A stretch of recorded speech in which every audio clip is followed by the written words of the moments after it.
Assalamualaikum warahmatullahi wabarakatuh. Pada hari ini saya akan memaparkan tentang indikator SPM atau standar pelayanan minimal dari Dinas Pendidikan.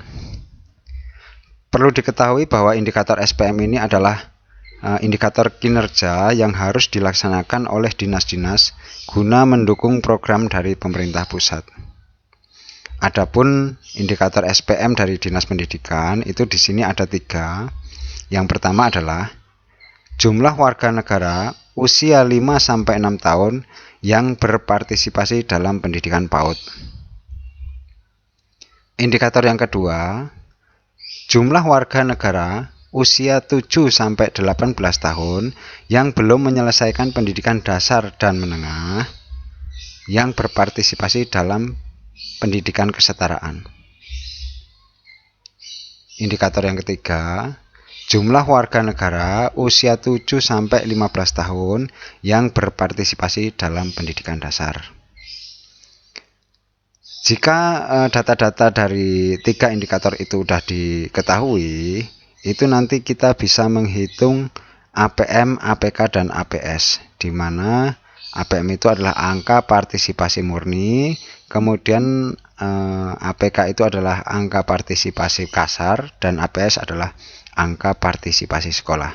Nah, ketiga angka partisipasi tersebut bisa menggambarkan keikutsertaan atau menggambarkan tentang sebaran keikutsertaan warga masyarakat dalam pendidikan.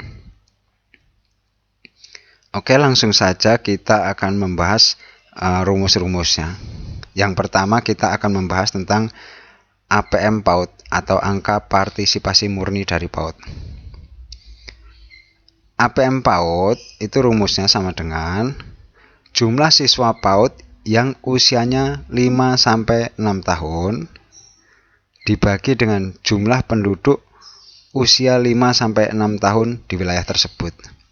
Kemudian dikali dengan 100%. Di mana keterangannya adalah APM itu adalah angka partisipasi murni. Kemudian yang kedua adalah APK PAUD. Rumus dari APK PAUD adalah jumlah siswa PAUD atau sederajat dibagi jumlah penduduk usia 5-6 tahun di wilayah tersebut dikali dengan 100%. Di mana keterangannya APK adalah angka partisipasi kasar. Yang ketiga adalah APS PAUD. APS PAUD sama dengan jumlah anak usia 5-6 tahun yang masih sekolah dibagi jumlah penduduk usia 5-6 tahun dikali 100%. Keterangan dari APS adalah angka partisipasi sekolah. Berikutnya APM SD. APM SD sama dengan jumlah siswa SD yang usianya 7-12 tahun dibagi dengan jumlah penduduk usia 7-12 tahun dikali 100%. Keterangan dari APM SD ini adalah angka partisipasi murni untuk SD. Berikutnya APK SD itu sama dengan jumlah siswa SD atau yang sederajat dibagi dengan jumlah penduduk usia 7-12 tahun dikali 100%. Keterangannya APK SD adalah angka partisipasi kasar SD. Berikutnya angka partisipasi sekolah SD. APS SD itu sama dengan jumlah anak usia 7-12 tahun yang masih sekolah dibagi jumlah penduduk usia 7-12 tahun dikali 100%. APS adalah angka partisipasi sekolah.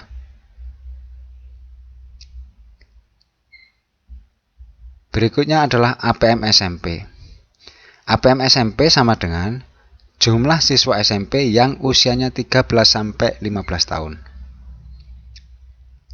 dibagi jumlah penduduk yang usianya 13-15 tahun dikali 100%. Keterangannya, APM adalah angka partisipasi murni. APK SMP.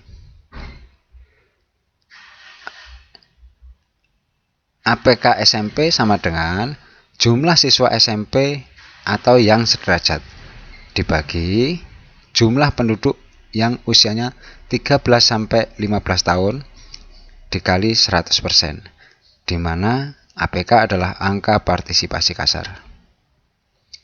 Untuk yang terakhir adalah APS SMP atau angka partisipasi SMP. APS SMP sama dengan jumlah anak usia 13-15 tahun yang masih sekolah dibagi dengan jumlah penduduk usia 13-15 tahun dikali 100%, di mana keterangannya bahwa APS ini adalah angka partisipasi sekolah. Nah, dari tiga jenis ini ya, APM, APK, dan APS ini memang ada perbedaannya ya. Jadi kalau misalkan yang APM ini itu dia menghitung jumlah siswa SMP yang usianya 13-15 tahun. Kemudian yang untuk APK ini dia hanya menghitung jumlah siswa SMP atau yang sederajat. Jadi umurnya nggak dilihat yang di sini. Sementara kalau yang APM tadi dia menghitung jumlah siswa SMP yang usianya 13-15. Kemudian untuk APS itu dia hanya menghitung jumlah anak yang umurnya 13-15 tahun yang masih sekolah.